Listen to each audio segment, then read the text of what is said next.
Como el tiempo para nosotros es un tiempo que de verdad cuesta mucho, entonces vamos a salir rápidamente. Hoy está con nosotros Antonio de la Cruz, venezolano, presidente de Interamérica Train y además es miembro del Centro de Estudios Estratégicos e Internacionales. Por supuesto, acompañado hoy de Damaso Jiménez, de Venezuela USA, Venezuela USA ORG, de Darwin Chávez, el hombre de las verdades y los rumores, y de Francisco Rojas, que todos los sábados nos reunimos para conversar sobre los aspectos más importantes de la política venezolana y la que no es venezolana también. Y hay muchos temas. Por supuesto, con Antonio vamos a conversar hoy de los temas que nosotros le vamos a proponer y algunos que seguramente él tiene que querrá contarnos. Adelante, Antonio. Bueno, me parece que lo más interesante de lo que ocurrió esta semana fue lo que pasó el fin de semana, en la que salieron tanto JJ Rendón a responsabilizarse por el acto que ocurrió en Venezuela, ¿no? La incursión que supuestamente se dio el fin de semana. Entonces, aquí hay varios elementos importantes, porque JJ básicamente lo que hace es decir, si firmé un contrato con él para explorar oportunidades de ver lo que Juan Guaidó decía, que todas las opciones estaban sobre la mesa y por debajo de la mesa. Y que una vez que esa primera fase no se cumplió, porque eso tenía lo que se llama en Estados Unidos un pago inicial, un retainer de 1.5 millones de dólares, él no lo cumplió porque lo que le dio fueron $50,000 para empezar, porque la contraparte de Jordan Gordillo, era conseguir $50 millones para montar esa operación. Eso no ocurrió, entonces ellos empezaron a tener desconfianza, porque lo que quería era obtener el 1.5 millones de dólares, porque eso aquí es así, funciona. Tú me das 1.5 y yo empiezo también a operar, pero yo tengo un compromiso de buscar el financiamiento con grupos privados de los 50 millones. Entonces, ¿qué ocurre? Aquí hay una parte importante de esta historia, que es que él subcontrata a Cliver Alcalá, Gordillo. Entonces, Cliver Alcalá es el que logra, por estar en contacto con los venezolanos que han migrado, militares y no militares, a Colombia, arman la operación y la montan en el norte de Colombia, en La Guajira, donde ¿cómo se llama? Cliver tiene raíces, ¿verdad? Por sus relaciones con su matrimonio, etcétera, etcétera. Y entonces él, cuando es puesto en la lista y se entrega a la DEA porque es acusado aquí en Estados Unidos, él rompe el esquema de Gordillo y quedan en el aire. Entonces, ¿qué pasa? Gordillo, lo que parece que es la última parte, toma la decisión de seguir con la operación para cobrar los rescates que están en las cabezas de los que hoy gobiernan en Venezuela. Entonces, vemos cómo esa operación, que fue filtrada, como todos conocemos, desde hace tiempo por el régimen, se cae. Entonces, ahí, básicamente, lo que ocurre con el régimen es que busca cómo vincular a Juan Guaidó para podérselo quitar del camino. Entonces, porque definitivamente Juan Guaidó es una pieza que para el régimen ha sido difícil por tener el respaldo de los 60 países, ¿verdad? Que lo reconocen como presidente interino. Entonces, ¿qué pasa? Que Maduro, ante esa papa caliente, al final, a quien manda a buscar a través de la Fiscalía General de la República es a los que firmaron el contrato, que son Vergara y Gordó y JJ. Entonces, no toca a Juan Guaidó, porque aquí hay un elemento importante que conversaba el otro día con Damaso. Juan Guaidó es el presidente legítimo de Venezuela para estos 60 países. Entonces, meter preso a Juan Guaidó, y por eso Juan Guaidó hoy sale con méteme preso, que me parece que es un poco arrogante en ese sentido, y con todo lo que uno pueda tenerle afecto y cariño a esa gesta que está haciendo, a veces uno tiene que tener cuidado, porque él sabe que él es el presidente interino y por lo tanto le cuesta al régimen ir contra él, porque ir contra Guaidó es ir contra el presidente legítimo de 60 países y sobre todo y nada más nada menos que de Estados Unidos. Entonces, por eso que para el régimen de Maduro es cuesta arriba poner preso a Guaidó. O sea, tendría que tener muchos elementos en la mano para poderlo hacer. Y la operación Teodón no son los elementos necesarios para hacer eso. Dejo eso primero ahí en la mesa para ustedes. Bueno, Damaso. Mira, yo de acuerdo con... En este momento lo que hay es que desentrañar esta narrativa que a todas luces se maneja de forma, digamos, inverosímil. Todavía no hay hay puntos totalmente perdidos con respecto a lo planteado, en este caso por los mercenarios. Recordemos también, independientemente que esto sucedió, que ocurrió en sí, que todo parece indicar que esto fue una operación, digamos, colocada para un mejor postor. Al ver que los dineros y los recursos no salían de un lado, pues buscaron venderlo a otro, ¿no? Y con el resultado que ya todos conocemos, donde todo salió mal y donde unas personas fueron engañadas, porque esas personas fueron completamente engañadas allí y perdieron su vida. 8 militares muertos en este caso, ¿no? El gobierno está aprovechando toda esta situación, inclusive manejada por ellos mismos, porque a confesión de partes, ¿no? Relevo de prueba, el mismo Cabello en el reportaje de AP que publicaron el 1 de mayo, 2 días antes de, yo lo llamaría la emboscada, justamente había dicho, mira, nosotros mismos estamos invirtiendo, nosotros estamos colocando los recursos necesarios para que esa reunión se dé y para que todo pudiera llevarse a cabo, porque no había los recursos. Es decir, si estaba buscando dinero de la parte de Guaidó, no había ningunos recursos, no había dinero y no se había concretado y no había dado la orden, como bien salió, no había una orden específica con respecto, o no se le estaba prestando la atención debida. Así que bueno, todo esto se está manejando de una manera, digamos, interesada parte del gobierno. A mí lo que me llama la atención es la posición que ha tomado primero Justicia después de todo esto, en donde prácticamente se está desligando completamente del interinato de Guaidó, hay que decirlo así. Esto ya hizo agua y rompió dentro de la oposición pues lo que se debería manejar como unidad, ¿no? Entonces esto es preocupante ya a esta altura, una semana después de estos eventos, donde Venezuela no se encuentra en el mejor momento, porque además del coronavirus y del tema del hambre y la miseria, pues ahora está entregada a, digamos, a la violencia del lumpen que siempre han mantenido y que de alguna u otra forma pues ya también está ese brazo roto allí, ¿no? Por parte del gobierno.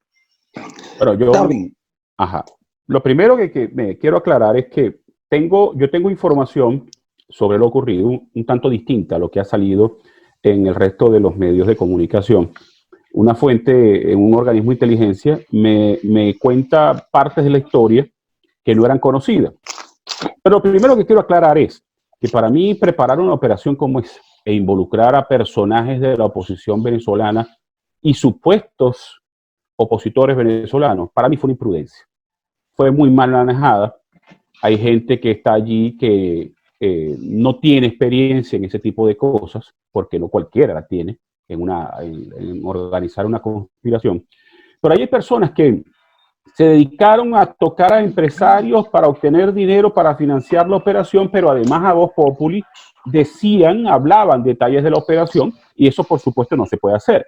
Pero además me parece una imprudencia que en el marco de todo el esfuerzo internacional que lidera Estados Unidos para tratar de conseguir una transición en Venezuela, se organice una conspiración de este tipo sin tener el dinero suficiente, sin tener los participantes, sin tener el armamento, para poder hacer una operación de caída del gobierno que fracasó, totalmente fracasó.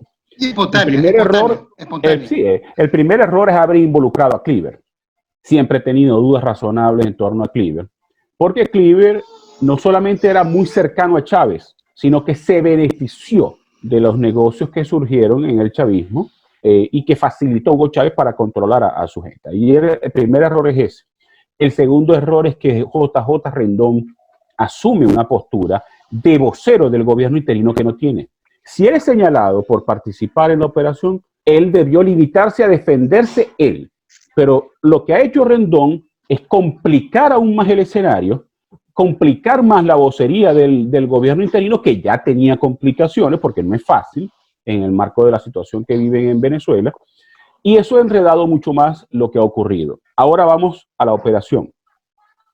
La información que yo tengo es que el propio Diosdado Cabello recibió el dato de estos 8 sujetos que iban a estar en un punto de las costas de Macuto. Estas personas ya estaban en Venezuela.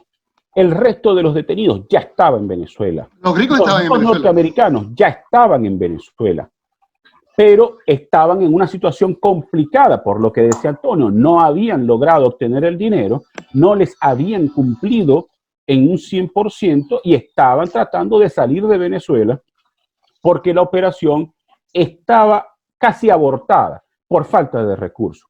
La información que yo tengo es que estos 8 primeros que fueron masacrados en Macuto llegaron a ese punto para recibir un dinero, montarse en una embarcación ligera e irse a Curazao para tratar de llegar a Curazao y salir de Venezuela, porque ya ellos veían que su situación dentro del país era muy complicada. Ahora vale la pena preguntarse, ¿quién fue el delator? ¿Quién estaba interesado en abortar esa operación? Sea una imprudencia o no, tampoco se debe juzgar con la vida de las personas involucradas y delatar esa operación. El documento del comunicado de Primera Justicia ayer da señales de quién considera Primera Justicia está detrás de esa operación, tanto para su organización o para haberla delatado. Al señalar el centro de gobierno y al señalar los hechos del 30 de abril, están dirigiendo directamente el foco contra Leopoldo López. Ambos son responsabilidades. Él es el coordinador del centro de gobierno, pero además por su culpa fracasó el plan que iba a ser el 1 de mayo y no el 30 de abril. Entonces yo creo, coincido con Damaso, que esto resquebraja un poco la unidad en torno a Guaidó, cosa que se puede superar si se toman las medidas correctas, pero además abre el análisis. ¿Qué está ocurriendo en la oposición? ¿Por qué no hay una estrategia unida? ¿Qué está pasando en la oposición que no logra ponerse de acuerdo para diseñar un plan que conduzca a la transición? Mira, yo creo lo siguiente. Primero, que en Venezuela lo más importante de todo pasa porque haya una efectiva unidad política. La unidad que hay en Venezuela no es tal. Esos tipos se tienen desconfianza entre ellos y muy pocas veces coordinan acciones. Y yo pregunté inmediatamente que me enteré de la situación, ¿qué opinaba el Nuevo Tiempo, Acción Democrática, Voluntad Popular y Libera Justicia? Y da la casualidad que a todas las personas a quien pude llamar, cercanos a las direcciones de esos partidos, nadie me supo dar una explicación, incluso me preguntaban a mí de cosas. Yo digo, mira, o aquí hay una gran confusión, o estos no saben absolutamente nada que trae. La otra cosa, ya al margen de lo que pueda pasar, que creo que hay un parteaguas, yo creo que la situación en Venezuela cambia. Si nos tocara decir, ¿quién ganó con esto? Yo creo ¿y quién perdió? Guaidó tenía que hacer para coordinar el apoyo internacional y esa cosa, porque Guaidó no tiene absolutamente más nada que eso, y apoyo político y seguramente apoyo electoral, que no está todavía determinado.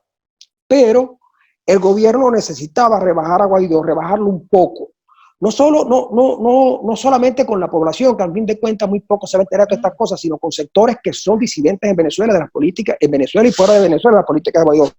Y allí hay intereses. Pero ¿quién es el que contrata a este señor Jordan Gurdó? ¿Quién lo contrata para que sea jefe de seguridad en el evento de Cúcuta? ¿Cómo se mueve él? ¿Quién lo busca? ¿De acuerdo?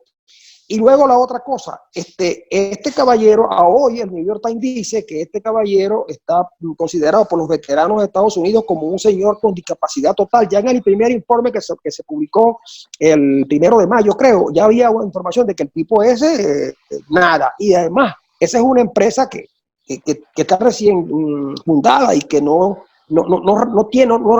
reúne los méritos suficientes como para enfrentar cuestiones de esta envergadura. Pues bien, estas son cosas que no están claras, pero lo que me llama la atención es que los tipos del gobierno capturó en Macuto, en Chuao, en Anzoátegui, en Falcón y en Zulia. Por lo tanto, la delación tiene que haber venido de alguien de arriba, de alguien que conocía, por supuesto. Generalmente cuando se hacen estas cosas de conspiraciones, lo primero que uno hace es desmarcarse si fracasa.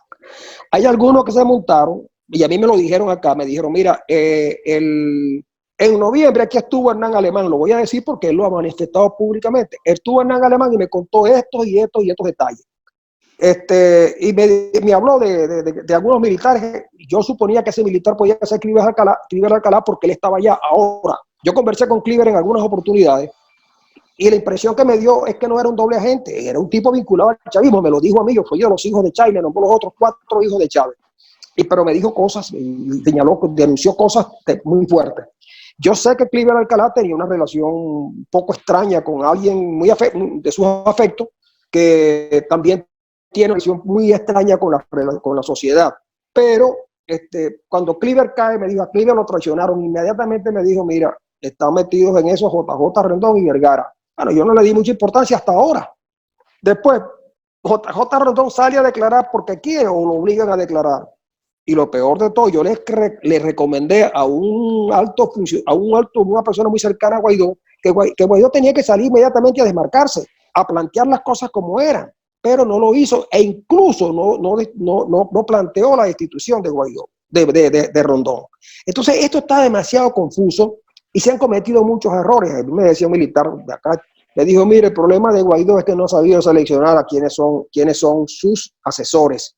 Y obvio, terminó diciéndome lo que tú acabas de señalar. El problema es que Guaidó es el presidente interino, pero quien maneja las cosas tras bambalinas es otro, que ha venido cometiendo errores también.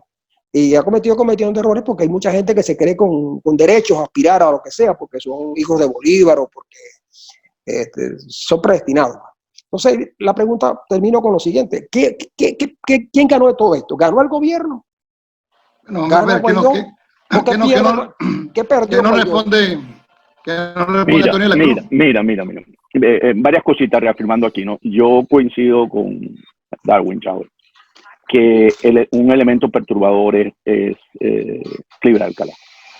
Cliver Alcalá, la información que yo manejo desde aquí, pasó información a Diosdado Cabello. ¿Okay? Era uno de los infiltrados de la información que yo manejo. Y para aclarar el asunto de Cliver sí pensó que había sido vendido por el grupo cuando es imputado por la Fiscalía General de la República, y por eso él hace esa declaración acusando de que él tenía un contrato firmado con Juan Guaidó, cosa que no tenía firmada porque él es un subcontratista de Guaidó, él no es un subcontratista de Guaidó. Entonces, ¿qué ocurre? Que en ese momento lo que pasa con Cliver es que Cliver tiene un caso que se le descubrió aquí en Estados Unidos, que tenía el señalamiento de manejo de droga, ¿verdad?, por narcotraficantes, anterior, más o menos del 2007-2008. ¿Qué ocurre en Estados Unidos? En Estados Unidos aquí capturan muchos narcotraficantes, colaboradores, y ellos siempre dicen quiénes son los que les surten la droga. Y Cliver debe estar en alguno de esos testimonios bien documentados, porque si lo imputaron, las pruebas están de esa época, porque Cliver se había entrado en contacto con la DEA. O sea, Cliver había hablado con la DEA en anticipación y había podido manejar eso de alguna manera. Pero seguro que hay suficientes elementos de prueba. No tienen que ser venezolanos, pueden ser centroamericanos, mexicanos, pueden ser de diferentes, que lo señalan a él. Entonces Cliver era otro caso. Entonces Cliver, por eso yo digo, es una pieza importante dentro de esto, porque él es uno de los elementos que estaba supuestamente infiltrado en la operación, porque además estaba buscando acercamiento y volver a resolver su situación en Venezuela. Eso es lo que yo manejo. entonces, ¿quién gana?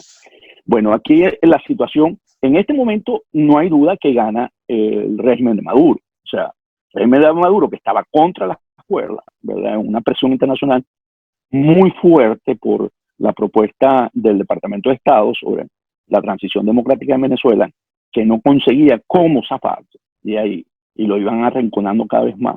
Y entonces él logra con esto crear un poco la narrativa por este tiempo, poner en duda a Guaidó como un hombre capaz de poder manejar estas situaciones, y entonces él logra tener ahorita como unos puntos para, si lo vemos en un round de boxeo, él logra coger oxígeno en este momento. ¿Cuánto le va a durar? Es la pregunta, porque Estados Unidos, ¿verdad?, en una muestra de que él no baja la presión, nombra un embajador para Venezuela que no lo había determinado. Lo que dice es que lo que nos muestra que nosotros seguimos con nuestra política hacia Venezuela, nombramos un embajador y eso le mete otra vez presión. Vuelvo a insistir, el que él no haya podido imputar o llevar a Juan Guaidó dentro de esta operación porque no tiene la conexión, pero pudo en otro momento, si no tuviera el apoyo internacional, lo hubieran involucrado seguramente. Eso te dice que no está con todo la fortaleza del régimen para poder hacer presión. Aquí básicamente vuelve a mostrar que ninguno de los dos bloques tienen la suficiente fuerza para someter al otro en Venezuela.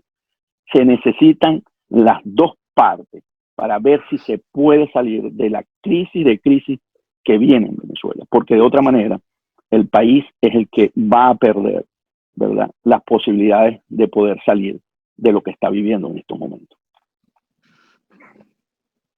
Bien, justamente siguiendo lo que está diciendo Antonio de la Cruz, aquí podríamos decir que esto está trancado desde hace muchísimo tiempo, empeora, el paciente empeora, tenemos el coronavirus, que a pesar de que hay cifras tenues, las presentadas por el gobierno, no deja de ser un peligro, dada la crisis hospitalaria y el abandono y la miseria que se encuentra en este momento en Venezuela. Según las últimas declaraciones que le estamos escuchando a Guaidó, ha generado en parte decepción, hay que decirlo, porque se esperaba pues algo más contundente, sobre todo ayer.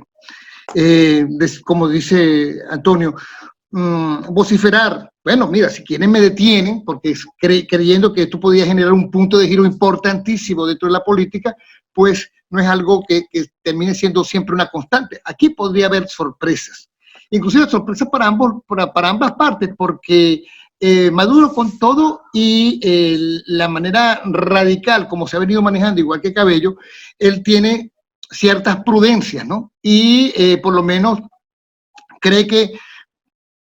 temen que el factor sorpresa, aunque aquí todo parece indicar que no, dadas las circunstancias, no hay luz al final del túnel, todo va a mantenerse igual de aquí a finales del 2020, un año que de por sí ya es considerado malo en muchos aspectos, porque Venezuela también va a sufrir los embates de la economía, de la crisis económica, de la recesión, y acaba de explotar nuevamente otra vez la hiperinflación.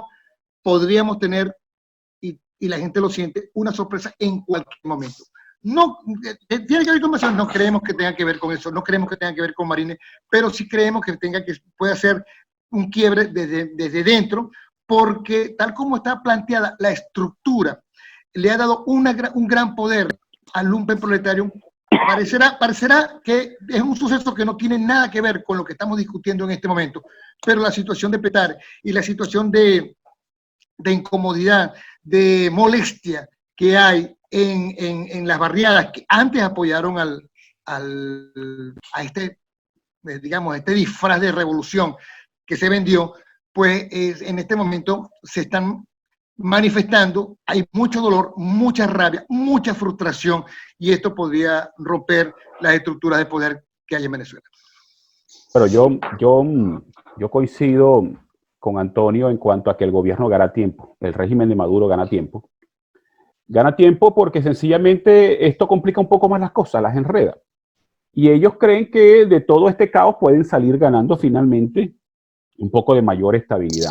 Pero además hay un detalle importante. La captura de los 2 mercenarios norteamericanos le da al gobierno, al régimen de Maduro, 2 elementos de disuasión y de presión contra Estados Unidos.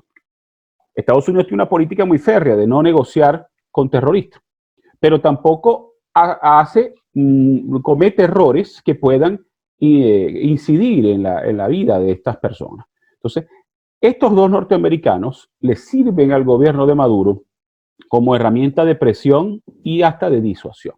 De hecho, la fuente que me dio los detalles de lo ocurrido me dice que cuando ellos encontraron a los 2 o capturaron a los 2 norteamericanos, casi que festejaron, porque encontraron algo a favor para poder presionar y negociar con el gobierno de los Estados Unidos, ¿ok? Ahora bien, como dice Antonio, ninguno de los dos bandos tiene la fortaleza para aniquilar al otro. no lo tiene. Por eso el gobierno interino de Guaidó tiene como principal aliado a Estados Unidos, y ahora el gobierno de Maduro el régimen de Maduro, perdón, está buscando ese respaldo internacional con Irán para cambiarle el rostro al conflicto venezolano, para reconfigurar lo que está ocurriendo en Venezuela.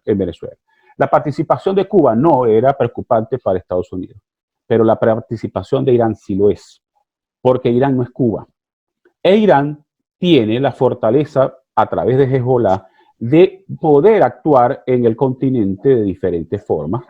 Sería trasladar un poco el conflicto del Golfo Pérsico a América Latina, y eso no le conviene a los Estados Unidos.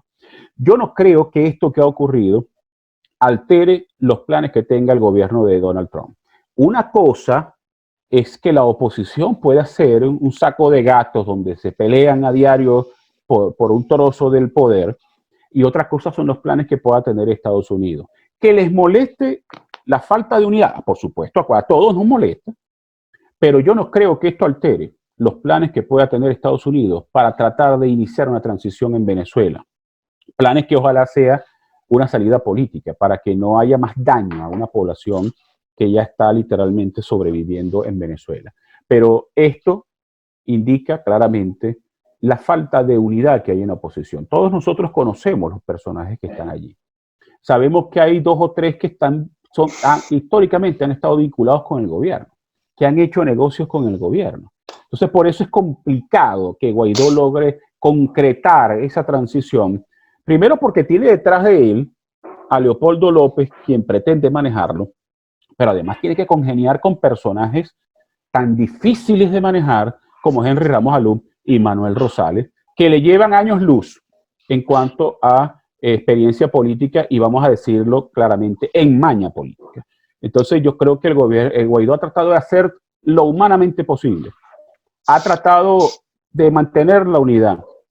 De hecho, alguien que es muy cercano a él, que está en el entorno, me dijo un día: a veces tenemos que entrar a una reunión con un pañuelo en la nariz, pero tenemos que hacerlo porque en este momento hacemos falta a todos. Después llegará el momento de hacer una depuración en Venezuela. Pero yo no creo que esto afecte, más allá de la polémica y de la demostración de que de la falta de unidad, no afecta los planes de que pueda tener Estados Unidos para la transición en Venezuela.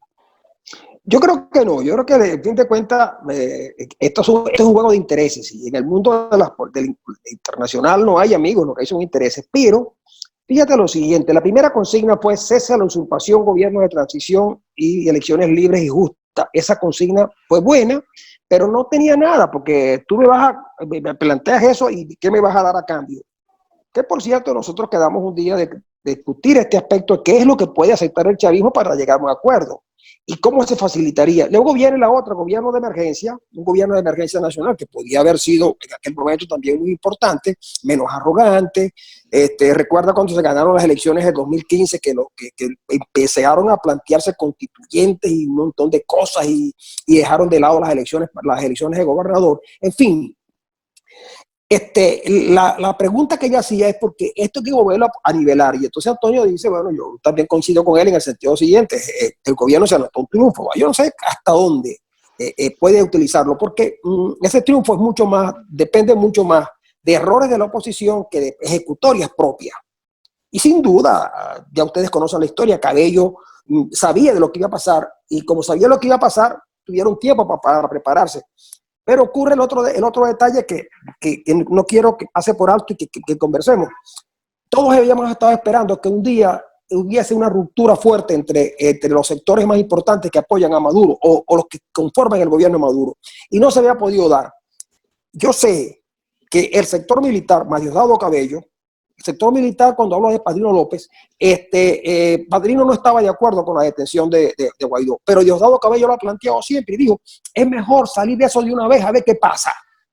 Hay que salir, hay que meter piezo al tipo para ver qué pasa. Y Maduro y el sector que lo apoya está en desacuerdo. Ayer, cuando estaba haciendo un programa que hago los días, llegó información de que ya estaba la decisión lista. Entonces le dije: mira, esa decisión pudiera estar lista, pero no porque Maduro quiere, sino porque se la están imponiendo. Al final no se logró, pero ahí hay una ruptura que si llevaba a la detención de Guaidó, de verdad que iban a impresionar. No se dio, pero hay muchos problemas entre cómo avanzar la política desde el lado de Diosdado Cabello y cómo avanzar la política del lado de Maduro. Sí es verdad que no hay acuerdos oficiales, pero yo sé de conversaciones que se dan con cierta regularidad entre sectores de oposición y sectores del gobierno. Pero también sé que estas políticas son avanzadas, si se quiere, de manera individual o de pequeños grupos, porque en el grupo de los 4 no hay claridad de cómo avanzar en Venezuela. Ese es el gran problema que tienen. El gran problema es que no consiguen cómo avanzar. ¿Por qué? Porque las mutuas desconfianzas que hay entre ellos. Y si eso no se arregla, difícilmente podrán enfrentar al gobierno Maduro. Va a ser muy difícil, aún con el apoyo de la comunidad internacional. No se define claramente qué es lo que se quiere, qué es lo que queremos, qué le vamos a proponer al chavismo para que entregue parcelas de poder a cambio de algo. Algo hay que darle. Ellos no van a conversar si tú no le ofreces algo, y hacer algo tiene que ser concreto y lo más importante, tiene que ser ofrecido por alguien que le genere confianza a ellos. Porque hasta ahora no hay quien le genere confianza a todos los grupos que están gobernando con Maduro. Profesor, nos queda 3 minutos para concluir. Antonio, ¿puedes concluir tú, Antonio?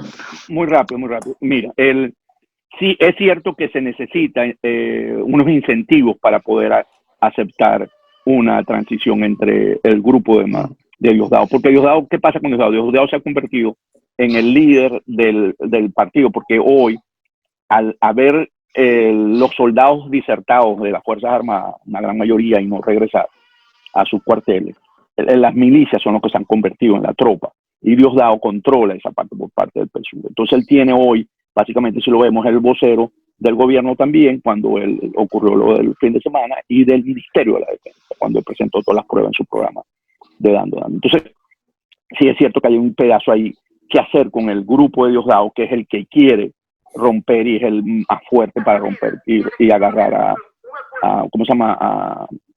A Guaidó preso.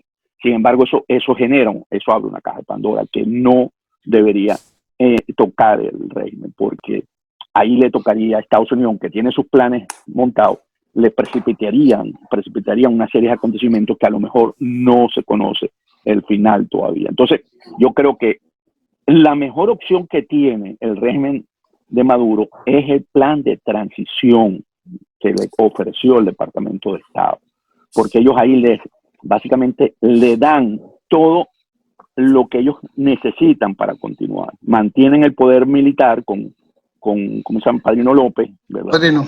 El Tribunal Supremo también, de repente. El Tribunal Supremo. Y una figura puede ser de ellos, concursar. Entonces yo creo que esa es el mejor oferta que ellos tienen para eso. Y el garante es Estados Unidos. Nosotros sabemos que cuando el garante es Estados Unidos, eso tiene la validez internacional. Entonces yo creo que ahí el chavismo no está viendo todas las oportunidades que se le están dando de parte de Estados Unidos. Yo creo que ahí tienen ellos una gran oportunidad si la decidieran tomar en este momento.